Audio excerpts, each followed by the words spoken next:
اللہ सुबहानहू व तआला के पाक नाम से शुरू जो बड़ा मेहरबान और निहायत रहम फरमाने वाला है। नाजरीन कराम, एक मरतबा मदीना मुनव्वरा में एक खातून का इंतकाल हो गया तो उसे नहलाने के लिए एक पेशावर खातून को बुलाया गया ताकि वो मैयत को गुस्ल दे।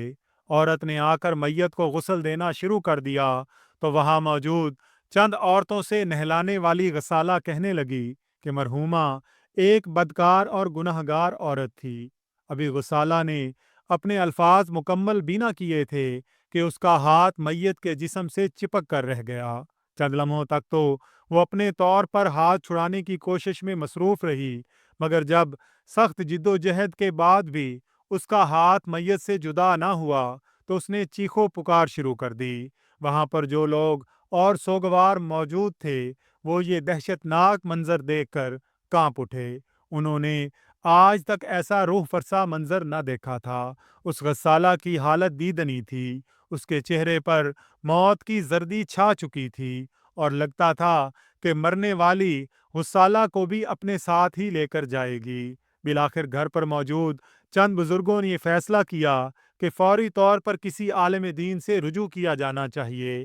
चंद उलमाए दीन से फौरी तौर पर रुजू भी किया गया, मगर वो इस अनोखे और जानलेवा मसले का कोई हल पेश ना कर सके। अब सूरत हाल ये थी कि एक तरफ मैयत को दफनाने में ताखीर हो रही थी और दूसरी तरफ गुस्साला ज़बरदस्त अजियत में मुब्तला थी। कुछ लोगों ने यह तजवीज़ पेश की कि गुस्साला का हाथ काट कर मैयत से अलग कर देना चाहिए। ये तजवीज़ तो गुस्साला पर बिजली बनकर गिरी और वो मज़ीद चीखों पुकार करने लगी।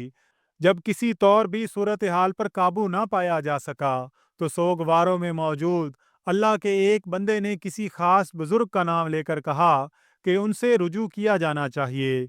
उसका कहना था कि ये बुजुर्ग फ़िक़्ह के मसाइल चुटकी बजाते ही हल कर देते हैं। चुनाचे इस अनोखे और अज़ियतनाक मसले को किसी भी तौर पर निपटाना मकसूद था, इसलिए फौरी तौर पर उस बुजुर्ग से रुजू किया गया। वो काफ़ी देर तक खामोशी से इस मसले पर गौर व फिक्र करते रहे और फिर कहने लगे कि गुस्साला ने मरने वाली औरत पर बुहतान लगाकर यकीनन उसकी रूह को अजियत पहुंचाई है, इसलिए अल्लाह ताला ने उसे ये सज़ा दी है। ये वो अजाब है जिसे कुदरत ने इस वाक़या के हवाले से ज़ाहिर कर दिया है। जब गुस्साला तक उन बुज़ुर्ग के ख़यालात पहुँचाए गए तो उसने रोते रोते एतराफ़ कर लिया कि उसने मरहूमा पर बदकारी का झूठा इल्ज़ाम लगाया था। गुस्साला के एतराफ़े जुर्म पर दोबारा उन बुज़ुर्ग से राब्ता किया गया तो बुज़ुर्ग कहने लगे कि बिलाशुबा मरने वाली एक पाकबाज खातून थी। उसने ज़िंदगी में कभी कोई गुनाह या बदकारी नहीं की थी। लिहाजा अल्लाह ताला ने दुनिया में मरहूमा की पाकबाजी को दागदार होने से बचाने के लिए उस गसाला को सज़ा दी है ताकि दूसरे उसे देखकर इबरत हासिल करें। बुजुर्ग ने यह भी फरमाया कि बोहतान तराजी के जुर्म में अगर गुस्साला के जिस्म पर 100 दुर्रे लगा दिए जाएं तो इस तरह गुस्साला का हाथ मैयत से अलग हो जाएगा।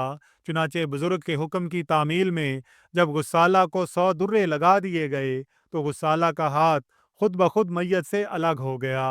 ये अजीम बुजुर्ग जिनके फतवे से उस अनोखे मसले को हल किया गया वो हज़रत इमाम मालिक बिन अनस रहमतुल्लाह अलैह थे। अल्लाह ताला की करोड़ों रहमतें और बरकतें हों हज़रत इमाम मालिक रहमतुल्लाह अलैह के मिज़ार पुरनवार पर। नाज़रीन इकराम, वीडियो पसंद आई हो तो इसका इजहार कमेंट्स में ज़रूर कीजिएगा। अल्लाह ताला से दुआ है कि अल्लाह ताला हम सब का हामी व नासर हो। आमीन या रब्बल आलमीन।